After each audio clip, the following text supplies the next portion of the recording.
بسم اللہ الرحمن الرحیم۔ حضرات گرامی، قرآن کی جس آیت کا میں نے انتخاب کیا ہے، ارشاد باری تعالیٰ ہوتا ہے کہ ان اللہ یغفر الذنوب جميعا، بے شک اللہ تمام گناہوں کا بخش دینے والا ہے۔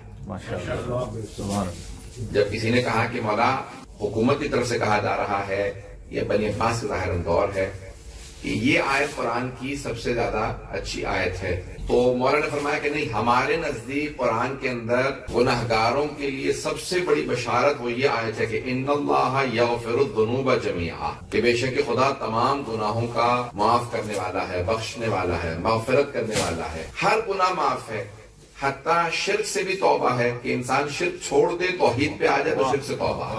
حضرت میں ہر گناہ کی توبہ ہے، لیکن اگر انسان توبہ کرے اور آ جائے خدا کی بارگاہ کے اندر، جب آ جائے تو اللہ سبحانہ و تعالیٰ یہ جو آپ سنتے ہیں علماء کرام سے، ظاہراً یہ حدیثی کا مفہوم ہے کہ 70 ماؤں سے زیادہ انتظار میں گناہوں کی توبہ کے لیے اللہ سبحانہ و تعالیٰ ہے۔ جتنا ایک ماں چاہ سکتی ہے کہ میرا بیٹا واپس آ جائے، 70 ماؤں سے زیادہ اللہ سبحانہ و تعالیٰ چاہتا ہے کہ میرا بندہ توبہ کر کے واپس آ جائے۔ عزیزان گرامی، جس نے ہمیں بنایا ہے اس نے اس لیے نہیں بنایا کہ ہمیں جہنم میں بھیج دے، بنایا ہی اس لیے ہے کہ انسان جنت کی کوشش کرے،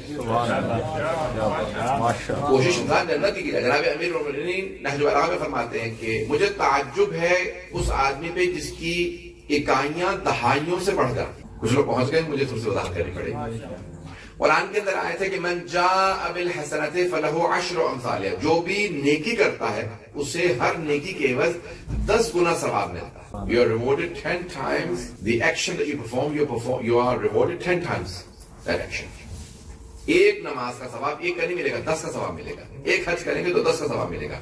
اللہ ہر نیکی پہ 10 گنا ثواب دیتا ہے۔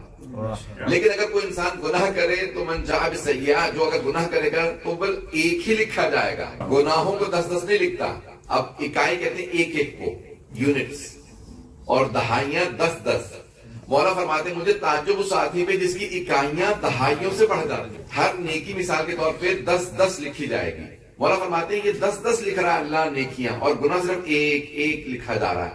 یہ اکائیاں دہائیوں سے کیسے بڑھ جاتی ہیں؟ پھر مولا دوسرے مقام میں فرماتے ہیں مجھے تعجب ان لوگوں پہ نہیں ہے جو جنت میں چلے جاتے ہیں، تعجب ان پہ ہے جو جہنم میں چلے جاتے ہیں۔ جہنم میں لوگ کیسے چلے جاتے ہیں جبکہ اللہ ارحم الراحمین ہے۔ دوسرے روایت میں ہے کہ لیکن زیادہ تر جہنم میں جانے والوں کی ہوگی، زیادہ تر لوگ جہنم میں جائیں گے، جنت میں جانے والے کم ہوں گے۔ لیکن مولا فرماتے ہیں مجھے تعجب ہے لوگ جنت میں، مجھے تعجب نہیں ہے کہ لوگ جنت میں کیسے، تعجب ہے جہنم میں کیسے چلے جاتے ہیں۔ اللہ اتنا رحمان و رحیم ہے، اتنا غفور و رحیم ہے کہ ہر بات پہ بخشش کے بہانے تلاش کرتا ہے۔ جو مثال دی ہے نہج البلاغہ میں امیر المومنین نے، میں اپنے انداز سے اس کو سمجھاؤں گا کہ مولا کا مفہوم بہت گہرا ہے، بات کو سمجھانے کے لیے مثالوں کی سہارا لینا پڑتا ہے۔ توجہ ہے لوگ کی میرے ساتھ؟ جو مولا نے نہج البلاغہ میں، اس کو میں اپنی مثال سے پیش کروں۔ جیسے ہم لوگ، خدا نہ خاصہ اللہ نہ کرے کیسا ہو، انسان بہت سے ایسے ہوتے ہیں کہ جو ایک دوسرے کے خلاف ٹریپ بچھاتے رہتے ہیں۔ ارے تم میرے بیٹے کی شادی میں نہیں آتی، میں تمہارے بیٹے کی شادی میں نہیں آؤں گا، تم میری بچی کی سالگرہ میں نہیں آئے، میں تمہارے بچی کی سالگرہ میں نہیں آؤں گا، یعنی بدلے لیتے رہتے ہیں، ٹریپ بچھاتے رہتے ہیں۔ جب موقع ملے گا بدلہ لے لیں گے۔ مولا فرماتے ہیں اللہ اتنا کریم ہے کہ تمہارے چاروں طرف اس نے رحمت کے جال بچھا رکھے ہیں، رحمت کے جال بچھا رکھے ہیں، اور بہانے سے اپنے بندوں کو بخش دیتا ہے۔ تلاش میں رہتا ہے کس نے کون سا نیک کام کیا، کس بہانے سے میں اس کو بخش دوں۔ اس نے چاروں طرف آپ کے جال بچھا رکھے ہیں رحمت کے۔ عزیزان گرامی، تو اب تعجب اس پہ کہ جو جہنم میں چلا جائے، اللہ سبحانہ وتعالیٰ بہت کریم ہے۔ ایک اور میں آیت کا سہارا لینا چاہوں گا کہ یمحو اللہ ما یشاء ویثبت وعندہ ام الکتاب۔ سنیں گے نا حضرات؟ یمحو اللہ ما یشاء ویثبت وعندہ ام الکتاب۔ یمحو اللہ ما یشاء، اللہ جو چاہے محو کر دے، he erases whatever he wants، ویثبت، اور جو چاہے وہ لکھ دے، وعندہ ام الکتاب، اور اس کے پاس ہے ام الکتاب۔ جب چھٹے امام سے پوچھا مولا اس کی تفسیر کیا ہے، اب یہ مولا نے آیت تلاوت کی ہے جب کسی نے یہ سوال کیا کہ وقالت، قرآن میں آیت ہے سورہ مائدہ میں ظاہر 5ویں سورہ کے اندر ظاہر میں آیت ہے کہ وقالت الیہود ید اللہ مغلولہ، اور یہودی کہتے ہیں کہ اللہ کا ہاتھ ٹوٹا ہوا ہے، یہودی کہتے ہیں کہ اللہ کا ہاتھ ٹوٹا ہوا۔ اور کچھ لوگ آئے جناب صادق صاحب کے مولا ہم نے جا کے یہودیوں سے سوال کیا کہ واقعی کیا تمہارا ایسا عقیدہ ہے کہ اللہ کا ہاتھ ٹوٹا ہوا ہے، مثال کے طور پہ گردن میں لٹکا ہوا ہے، یہ کیا ہے؟ تو انہوں نے کہا نہیں ہمارا کوئی ایسا عقیدہ نہیں ہے, یہ تمہارے قرآن نے ماذا اللہ غلط کہا. تو چھٹے امام سے پوچھا گا کہ مولا یہودی کہتے ہیں کہ ہمارا تو عقیدہ نہیں ہے کہ اللہ کا ہاتھ ٹوٹا ہوا, اور اگلے آیت میں غلط ہے کہ ان کے ہاتھ ٹوٹ جائیں. یہودیوں اللہ کہتا ہے یہودیوں کے ہاتھ ٹوٹ جائیں, وہ کہتے ہیں کہ اللہ کا ہاتھ ٹوٹا ہوا, بل یداہ مبسوطتان, اللہ کے دونوں ہاتھ کھلے ہوئے ہیں. توجہ توجہ توجہ, اللہ کہتا ہے اللہ کے دونوں ہاتھ کھلے ہوئے ہیں, بل یداہ مبسوطتان. عزیزان گرامی یہاں پہ کیا, اللہ جسم و جسمانیت نہیں ہے, اللہ ہاتھ پاؤں ٹانگے نہیں رکھتا. تو یہاں پہ کیا مراد ہے؟ تو چھٹے امام سے پوچھا, کتاب توحید شیخ صدوق فرماتے ہیں چھٹے امام علیہ السلام, کہا کہ یہودی کہتے ہیں کہ اللہ نے تقدیر لکھ دی ہے, اب وہ بدل نہیں سکتا. تو اس کا مطلب ہے وہ کہتے ہیں کہ اللہ کا ہاتھ ٹوٹا ہوا, جس نے تقدیر لکھی ہے, جس نے لکھی ہے وہ تبدیل کیوں نہیں کر سکتا؟ اگر انسان توبہ کرے صدقہ دے تو انسان کے لیے جو لکھا ہے وہ بدل جائے گا. جس نے تقدیر لکھی ہے وہی تقدیر مٹا کے دوبارہ لکھ سکتا ہے. یہ جو اگلی آیت ہے, امام نے کہا کہ اس آیت کا جواب یہ آیت ہے کہ یمحو اللہ ما یشاء ویثبت وعندہ ام الکتاب, خدا جو چاہے وہ محو کر دے, جو چاہے لکھ دے, اس کے پاس ام الکتاب ہے. عزیزان گرامی, اپنے ہی انسان زندگی کو بہتر بنا سکتا ہے اگر اللہ سے اس کا تعلق اور واسطہ صحیح ہو جائے مخلوق کا. عزیزان گرامی, اسی ارتباط کا نام ہے. اور انسان بہت سے سمجھتے ہیں کہ میرا مرنے کے بعد نام اعمال بند ہو جائے گا. ہاں, خود کچھ نہیں کر سکتا اس لیے کہتے ہیں کہ نام اعمال بند ہو جائے گا, لیکن پھر بھی حدیث نبوی ہے, ظاہر نبویات میں سے ہے کہ 5, ظاہر ختمی مرتبہ صلی اللہ علیہ وسلم کی حدیث ہے, چھٹے امام سے ختمی مرتبہ کی حدیث فرماتے ہیں کہ 5 لوگوں کا نامہ اعمال کبھی بند نہیں ہوگا, مرنے کے بعد بھی جاری رہے گا. پہلا وہ کہ جو کسی کے لیے پانی کا بندوبست کر گیا ہو, کہیں کنواں کھود گیا ہو, کہیں کسی کے لیے پانی پینے کا بندوبست کر گیا ہو, جیسے کہیں ٹیپ لگا دیا. ابھی بھی بہت سے لوگ سمجھتے ہیں کہ نہیں پانی تو it's a necessity, everyone has it. No, there are still many parts of the world they don't have proper supplies of water. ابھی بھی افریقہ چلے جائیں, پاکستان میں بہت سے علاقے ہیں, دنیا بھر کے اندر ایسی جگہ آپ کو مل جائیں گے کہ جہاں ابھی بھی پانی کا صحیح بندوبست نہیں ہے. تو عزیزان گرامی, حدیث کے الفاظ ہیں, ختم مرتبہ فرماتے ہیں 5 لوگوں کا نام اعمال مرنے کے بعد بھی بند نہیں ہوگا. پہلا وہ جو کسی کے لیے پانی کا بندوبست کر جائے, دوسرا وہ جو کوئی درخت لگا جائے, جب تک لوگ اس کے سائے میں بیٹھتے رہیں گے, اگر وہ پھل دینا بند بھی کر دے, کیونکہ جب درخت بوڑھے ہو جاتے ہیں تو پھر پھل نہیں دیتے. بہت سے مجھے یاد مختلف پھلوں کے مختلف ہیں. میں بھی پچھلے برس کی بات ہے, کہیں ملتان میں کسی آم کے باغ میں گیا ہوا تھا, تو میں نے پوچھنا ان سے کب لگائے تھے, انہوں نے کہا 25 برس پہلے. تو خادم نے کہا 25 سال بعد پھر آم کا درخت دوبارہ لگانا پڑتا ہے, یہ اس کے بعد پھر پھل کم ہوتا چلا جاتا ہے 25 برس بعد. یہ درختوں کی بھی ایج ہے, لیکن پیغمبر فرماتے ہیں کہ اگر وہ پھل دینا بند کر دے لیکن سایہ دے رہا ہے, جب تک لوگ سائے میں بیٹھتے رہیں گے تو اس درخت کے لگانے والے کو ثواب ملتا رہے گا. یہ کتنے کتنے اللہ کی طرف سے بہانے ہیں لوگوں کو ثواب ادا کرنے کے. تو پہلا پانی کا بندوبست, دوسرا درخت, تیسرا کہا کہ اگر کسی بھی دینی مرکز میں, جیسے امام مسجد امام بارگاہ ہے, میں دینی مرکز کہہ رہا ہوں, لفظ مسجد کے آئے ہیں لیکن بہت سے مدارس تک کو لکھا چھٹے امام علیہ السلام سے روایت کہ اگر کسی بھی دینی مرکز کے اندر کسی نے ایک اینٹ بھی لگائی ہو, جب تک وہاں عبادت ہوتی رہے گی اسے ثواب ملتا رہے گا. ایک اینٹ بھی لگائی ہو. تیسرا مذہبی جگہ. چوتھا کہا کہ اگر کسی نے کوئی کتاب لکھی ہو, حتیٰ یہاں تک بعض روایات میں ہے کہ اگر کسی نے اہل بیت کے یا دین کے, قرآن کے اور اہل بیت کے دفاع میں ایک ورقہ لکھا ہو, ورقہ سمجھتے ہیں, ایک پیج, ایک صفحہ, ایک کاغذ, کہ اگر اس نے صرف ایک ورقہ لکھا ہو اہل بیت کے یا دین کے دفاع میں, اور اگر وہ آدمی جہنمی ہو تو روز قیامت وہ ایک ورقہ اس کے اور جہنم کے بیچ میں آ کے کہے گا پروردگارا اس نے مجھے تیرے دین کے دفاع میں لکھا تھا. کہ جس نے اگر دین کے دفاع میں ایک ورقہ بھی لکھا ہو تو جب تک وہ ورقہ رہے گا لوگ اسے پڑھتے رہیں گے تو اسے ثواب ملتا رہے گا. کہا 5ویں, یا رسول اللہ آپ نے فرمایا 5 چیزیں ہیں جس کی وجہ سے انسان کا مرنے کے بعد بھی نامہ اعمال بند نہیں ہوتا. وہ 5ویں شے کیا ہے؟ کہا کہ اگر کوئی آدمی نیک اولاد چھوڑ دے. سید منور شاہ صاحب چلے گئے لیکن اولاد آج مجلس کروا رہی ہے. عزیزان گرامی, یہ مجالس کراتے رہنا, قرآن پڑھتے رہنا, تسبیح کرتے رہنا, صلوات پڑھتے رہنا, یہ ان کے نامہ اعمال میں اضافہ کرتا رہے. یہاں تک کسی نے کہا کہ یعنی حدیث نبوی ہے کہ کسی صحابی نے سوال کیا کہ یا رسول خدا, میں پوری حدیث سنا دیتا ہوں. کہا کہ اگر بیٹا قرآن پڑھتا ہو اور ماں باپ کو بخشتا بھی نہ ہو, he doesn't even say that the thawab of this recitation goes to my parents, یہ بھی نہیں کہتا, صرف قرآن پڑھتا ہے, پیغمبر فرماتے ہیں اگر اولاد قرآن پڑھتی ہے، صرف قرآن پڑھتی ہے، تب بھی ماں باپ کے گناہوں کو اللہ بخشتا جاتا ہے۔ کہ یا رسول اللہ اگر ماں باپ مسلمان ہو تب کہنا ولو کان کافرن، چاہے وہ دونوں کافر ہی کیوں نہ ہو۔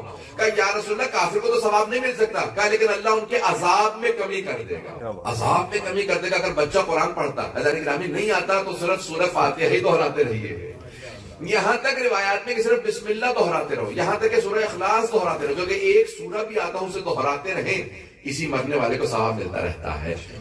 پوچھا ہماری شیخ توسی کتاب ہے الامالی، وہاں پہ روایت موجود ہے کہ جناب ختم مرتبہ کو جب پتہ چلا کہ ان ایک صحابی تھے حضرت سعد ابن معاذ رضی اللہ عنہ، سعد ابن معاذ، سعد کے نام سے بہت سے ہیں، کچھ اچھے بھی ہیں کچھ ہر طرح کے صحابی ہیں، تو لیکن سعد ابن معاذ ایک صحابی ہیں جن پہ رسول خدا نے کہا تھا آپ پہ جہاد ساتھ تھے، کیوں؟ پورے مسلمانوں کے جہاد کا خرچہ وہ دیا کرتے تھے، سارا اسلحہ سب کو، آپ کو تلوار چاہیے تلوار میں دے دوں گا، گھوڑا چاہیے میں دے، سارا خرچہ وہ کرتے تھے۔ تو پیغمبر نے کہا تم پہ جہاد سانپتے تھے، توجہ ہے۔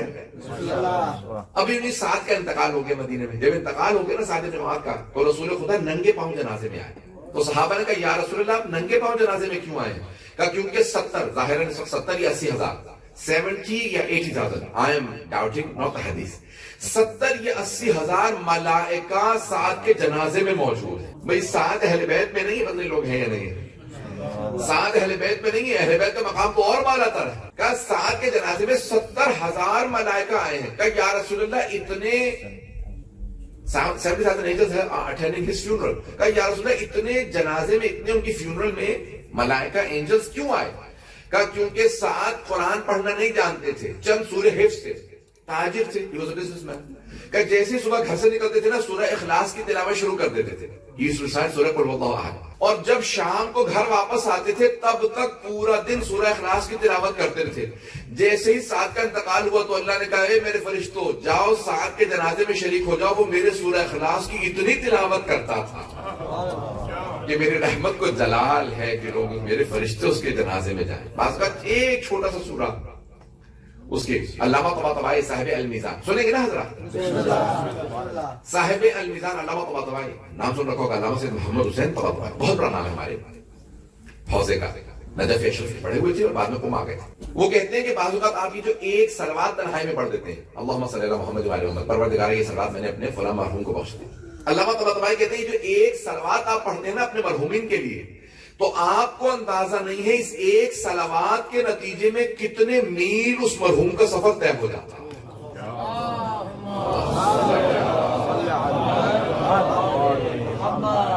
پتہ نہیں مجمع ہے میرے ساتھ ہی نہیں کہ ایک صلوات کے نتیجے میں اس روح کا کئی میل کا سفر طے ہو جاتا ہے، ایک صرف صلوات کے نتیجے میں۔ عزیزان گرامی کبھی یہ نہ سوچیے ارے یہ بہت کم ہے، یہ حقیر سی شے ہے، میں کیا دوں کسی مرحوم کے لیے، نہیں، کبھی کسی شے کو کم نہ سمجھیں۔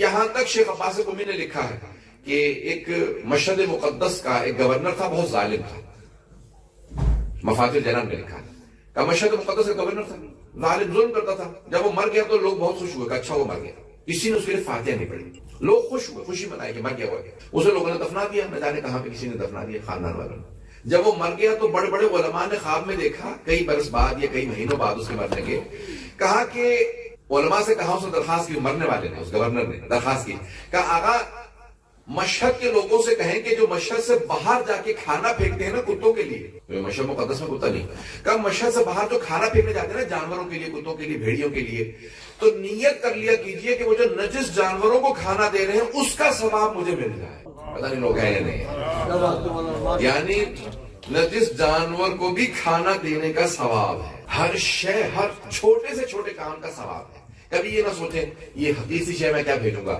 آپ کو اندازہ نہیں۔ یہ جو مجلس میں آ رہے ہیں، میں اکثر اپنے دوستوں سے کہتا ہوں آپ کو اندازہ نہیں ہے مجلس میں آنے کا ثواب کتنا ہے، تو گھر سے نیت کر کے چلیں۔ اگر آپ کے مرحومین ہیں، دادا دادی ہیں، نانا نانی ہیں، بزرگ ہیں، کوئی بھی انتقال کر گیا، مجلس میں جا رہا ہوں، نیت کرتا ہوں میں مجلس میں ان کی طرف سے جا رہا ہوں، بھائی آپ کو تو ثواب مل ہی رہا ہے، انہیں بھی ثواب ملنے لگے گا۔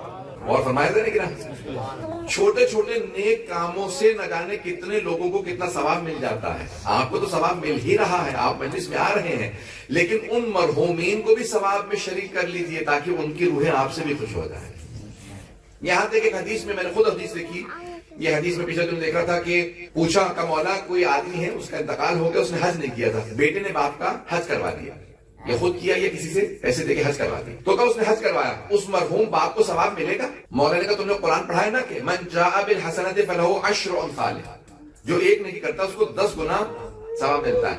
کہ اس نے ایک حج کیا, اللہ نے 10 حج لکھے. اور سے سنیے گا, اور سے پوری رعایت نے مکمل لکھی ہے. میرے بھائیوں نے بہت محبت سے سنا. پروردگار آپ لوگوں کو سلامت رکھے, مولا کا صاحب کے سر پر قائم دائم رہے. پروردگار آپ سب کو امام زمانہ کا ظہور دیکھنا نصیب فرمائے. ایذان گرامی میں جملہ پیش کر رہا ہوں. چھٹے امام سے جب پوچھا, یہ معصوم سے پوچھا کہ مولا اس نے حج کیا اپنے باپ کا تو کتنا ثواب ملے گا؟ مولا نے کہا کہ اس نے ایک حج کیا, اللہ نے ہر نیکی کے بدلے 10 گنا ثواب لکھا. اس مرحوم نے حج نہیں کیا تھا, اسے ایک پورے حج کا ثواب ملے گا, اور جس بیٹے نے یا جس آدمی نے اس کا حج کروایا اسے 9 حج کا ثواب ملے گا. اور فرما رہے ہیں کتنا ثواب ہے, اللہ کتنا کریم ہے کہ یہ کسی اور کا حج کروانے پہ بھی ہمیں اتنا ثواب ملتا ہے. آپ نے کسی اپنے بزرگ کا, دادا دادی کا, نانا نانی کا, کسی والد والدہ کسی کا حج کرا دیا, انہیں بھی پورے حج کا ثواب ملے گا, اور حج کروانے والے کو بھی 9 حج کا ثواب ملے گا.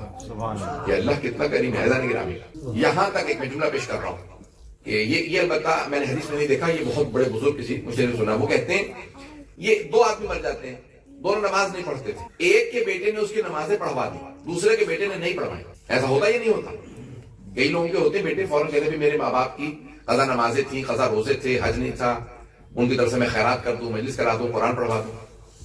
دوسرے کا بیٹا کچھ نہیں کرتا اس کے لیے. علماء نے بحث یہ کی ہے کہ یہ جو اپنے ماں باپ کے لیے نمازیں پڑھوا رہا ہے, مجلسیں کروا رہا ہے, قرآن پڑھوا رہا ہے, روزے رکھوا رہا ہے, حج کروا رہا ہے, وہ کہتے ہیں ماں باپ ہی کے اندر کوئی نہ کوئی ایسی شے تھی جس کی وجہ سے اللہ نے بیٹے کے ذہن میں یہ بات ڈالی. پتہ نہیں بات پہنچی نہیں پہنچی. علماء کہتے ہیں کہ یہ بیٹے ہی, اس باپ ہی کی خوبی تھی جو اللہ نے بیٹے کے ذہن میں ڈالا کہ باپ میں کوئی نہ کوئی نیکی تھی, اس کے لیے کوئی نیک کام انجام.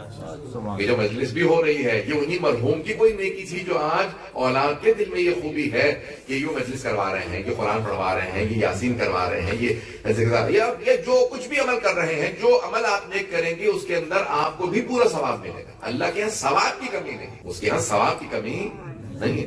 ایک نیکی کے اوپر ایذان گرامی, جب انسان کوئی بھی کام کر رہا ہے اس کے اندر اگر صرف دوسروں کی بھی نیت کر لے, کیونکہ یہ سارے ثواب کی مجلس ہے اس لیے میں پیش کر رہا ہوں, یہ سارے مطالب سننا چاہیں گے نا حضرات؟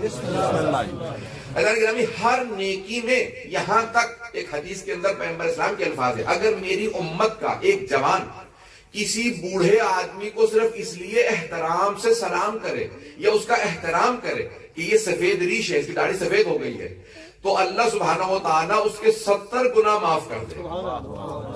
کہ یا رسول اللہ اس کے لیے اسلام شرط ہے؟ کہ نہیں, میری امت کا نوجوان میری امت کا ہو, چاہے وہ کافر کو احترام کرے تب بھی اس کے گناہ معاف ہو جائے. بات پہنچی ہے, وہ صرف سفید ریش دیکھ کے کافر کا بھی اگر احترام کرے گا, کافر کا بھی احترام کرے گا, تو اگر میرا امتی ہے تو اس کا اللہ گناہ معاف کر دے گا. ایذان گرامی, ہر نیکی میں نیت کر لیجیے, ہر نیکی میں نیت کر لیجیے. یہاں تک مومن کی علامت ہے وہ دوسروں کو ثواب سے محروم نہیں رکھتا. جب دسترخوان میں بیٹھے تو کہتے ہیں خود پانی نہ پیو. سب سے زیادہ جن 3 چیزوں کا ثواب ہے, جو 3 چیزیں مرنے کے بعد کام آتی ہیں, میں بھی پیش کرتا ہوں. ان میں سے ایک ہے پانی پلانے. تو کہا جب دسترخوان پہ بیٹھو تو پانی کبھی خود نہ پیو, ہمیشہ کسی اور سے کہو مجھے پانی پلا دے, اور جب وہ پینے لگے تو کہ رک جائے میں آپ کو پانی پلاتا ہوں. پتہ نہیں لوگ ہیں یا نہیں, پانی تو آپ نے پینا ہی ہے. یہاں تک روایت کے اندر الفاظ ہیں کہ ماں باپ سے کبھی کام نہ لو, کبھی نہ کہو ماں سے کہ مجھے یہ کام کر دیں, یہ کر دیں, باپ سے نہ کہو. لیکن اگر پانی پلانے کا ثواب کسی کو دینا ہے تو یا ماں کو دو یا باپ کو ثواب, مجھے پانی دے دیجیے, اور جب وہ پینے لگے تو کہیں گے آپ رک جائیے میں آپ کو پانی پلاتا ہوں. ایذان گرامی, یہ چھوٹی چھوٹی چیزیں عادات بنا لیجیے, ہمارے اندر اتنی راسخ ہو جائیں, ثواب سے محروم نہ رکھیں. اب حاجی نوری نے, شیخ حسین نوری نے, شیخ عباس قمی کے استاد, صاحب مستدرک الوسائل, مستدرک الوسائل, وسائل شیعہ ہے کتاب, اس میں سے جو ان سے شیخ حر عاملی سے احادیث رہ گئی تھی انہوں نے مستدرک الوسائل میں جمع کیا. ان کی ایک اور کتاب بھی ہے جنہوں نے مستدرک الوسائل لکھی ہے, حسین نوری کی کتاب ہے دار السلام فی الرؤیت والمنام. کتاب 4 جلدوں پہ ہے, دار السلام فی الرؤیت, یعنی خواب اور اس کے احکام سے متعلق ہے, خوابوں سے متعلق ہے. تو وہاں پہ انہوں نے ایک روایت نقل کی ہے کہ رسول خدا نے خواب دیکھا. سنیں گے خواب رسول خدا کا؟ ایذان گرامی, شیخ عباس قمی کے استاد شیخ حسین نوری نے اپنی کتاب دار السلام میں یہ روایت لکھی ہے کہ رسول اسلام نے اپنے صحابہ سے کہا کہ میں نے خواب دیکھا کل رات, اور اس خواب میں میں نے اپنے چچا حضرت حمزہ کو دیکھا. حضرت حمزہ سید الشہداء، امام حسین سے پہلے وہ سید الشہداء تھے. پھر واقع کربلا کے بعد امام حسین علیہ السلام سید الشہداء. حضرت حمزہ رسول خدا کے چچا. کہا میں نے اپنے چچا کو خواب میں دیکھا. کہا چچا جان آخرت میں سب سے زیادہ کیا کام آیا آپ؟ اب یہ پیغمبر خواب میں، پیغمبر کا ہمارے جیسا خواب نہیں ہوتا، وہ خواب میں بھی غافل نہیں ہوتے. نبی اور امام کبھی غفلت میں نہیں ہوتے. بات پہنچ رہی ہے؟ ہم جب سو رہے ہوتے تو غافل ہوتے. تو کہا میں نے اپنے چچا سے کہا چچا جان مرنے کے بعد سب سے زیادہ کیا چیزیں کام آئیں؟ کہا کہ یا رسول اللہ، چچا ہیں لیکن نام نہیں لیتے. یہ ادب ہے رسالت کا، امامت کا احترام. تو کہا 3 چیزیں مرنے کے بعد مجھے بہت کام آئیں. کہا ایک، مجھے علی سے ویسے ہی محبت تھی کیونکہ علی میرے بھتیجے تھے، لیکن مرنے کے بعد علی کی محبت بہت زیادہ کام آئی. کہ مجھے تو ویسے ہی محبت تھی لیکن اللہ کے یہاں علی کی محبت بہت آتی. دوسرے کہ جب حاجی آتے تھے نا تو حضرت عبد المطلب، کون حضرت عبد المطلب؟ رسول خدا کے دادا جناب حمزہ کے والد. تو کہا کہ میرے والد جب سارے بیٹوں کی ذمہ داری لگاتے تھے، تم نے حاجیوں کو ریسیو کرنا ہے، تم نے یہ کرنا ہے، تم نے وہ کرنا ہے، کہا میرے ذمہ آتا تھا حاجیوں کو پانی پلانے. کہا مرنے کے بعد جو سب سے زیادہ چیزیں کام آئیں ان میں سے دوسرے نمبر پہ پانی پلانا تھا. لکھل کبد حرا، ہر کبد کہتے ہیں کلیجے کو، لیور، ہر گرم کلیجے کو ٹھنڈا کرنے کا ثواب ہے. ہر گرم کلیجے کو ٹھنڈا، یعنی کیا مطلب کہ اگر کوئی جانور بھی اگر پیاسا ہو تو اسے پانی پلانے کا ثواب ہے. یہاں تک ہے معصوم سے، ظاہر رسول خدا سے یا امام صادق سے میرے ذہن میں نہیں. کسی ایک معصوم علیہ السلام سے روایت ہے کہ آپ کسی سفر میں ہیں اور وہاں پہ ایک نجس رحم کتا مل جاتا ہے. دیکھا کہ دور کتا، گرمی کا آپ کو پتا عرب میں گرمی بہت ہی صحرا تھا، کتا پیاس سے مر رہا.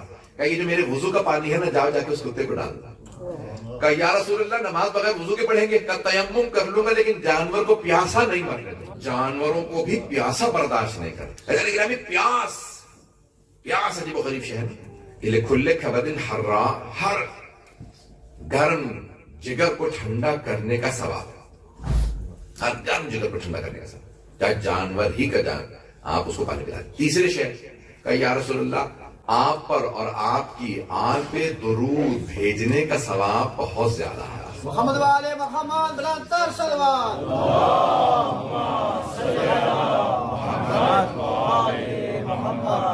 توجہ ہے نہیں کریں؟ تو یہ مختلف اشیاء ہیں جن کا انسان کو مرنے کے بعد انسان کے لیے ثواب جاری رہتا ہے، ثواب ملتا رہتا ہے.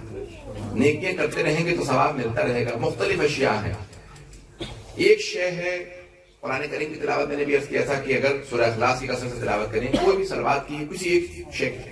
تفسیر ابوالفتوح رازی، ایک تو ہے فخر الدین رازی و سنت کے عالم، ابوالفتوح رازی شیعہ عالم. یہ شاہ عبد العظیم حسنی کی اگر آپ زیارت کے لیے تہران جائیں گے نا، امام حسن مشتبہ کی نسل سے ہیں، رہ شہر تہران سے باہر، تو وہاں پہ ان کے اندر صحن میں اندر کا جو ہے وہاں پہ ان کی خبر ہے. زمین دوست ہے، یعنی وہاں پہ آپ کو پتا کہ ان کی خبریں نہیں بنا سکتے. ان کی تفسیر کا نام ہے تفسیر ابوالفتوح رازی، فتوح البدری سے. ان کی تفسیر میں وہ واقع لکھتے ہیں، ان سے میں نقل کر رہا ہوں ان کی تفسیر سے. وہ کہتے ہیں کہ ایک آدمی انتقال کر رہا تھا اور مرنے سے پہلے زبان بند ہو جاتی ہے، تو سارے گھر والے رونے لگے کہ اس کا انتقال ہونے والا ہے. دیکھا اس نے کہ سارے بیٹے بیٹیاں سب رو رہے ہیں. تو ایک مرتبہ اس نے کہا پروردگارہ بس مجھے اتنی مہلت دے دے میں ان سے بات کر سکوں، میری زبان دوبارہ کھول دے. ایک مرتبہ دعا قبول ہو گئی، اس کی زبان کھولی. جیسے زبان کھولی تو کہا کیا بات ہے، کیوں رو رہے ہو؟ کہا کیونکہ آپ انتقال کرنے والے تھے، آپ بالکل آخری، آپ کی آنکھیں بند ہو رہی تھی، تڑپ رہے تھے، جیسا سے ہم نے دیکھا کہ ابھی انتقال کرنے والے، آنکھیں بند ہو رہی ہیں، آپ کا سانس اکھڑ رہا. کہا میں نے 16,000 مرتبہ قرآن کریم ختم کیا ہے. کتنی مرتبہ؟ کا 16,000 مرتبہ ختم قرآن کیا ہے. اور مجھے اللہ کی رحمت پہ بھی یقین ہے اور اہل بیت علیہ السلام کی شفاعت پہ بھی یقین ہے. کہ میں نے اتنے ختم قرآن کیا اور اگر زندہ رہا تو اور ختم قرآن کروں گا، قرآن پڑھتا رہوں گا. بعض اوقات انسان ختم قرآن نہیں کر سکتا تو ایسے کام کرتا رہے کہ جس سے انسان کو ختم قرآن کا ثواب ملے. احادیث میں جو ایک مرتبہ سورہ فاتحہ پڑھے اسے 2/3 قرآن کی تلاوت کا ثواب ملتا ہے. ایک سورہ اخلاص پڑھے تو اسے 1/3 1/3 سورہ قرآن کے ختم کرنے کا.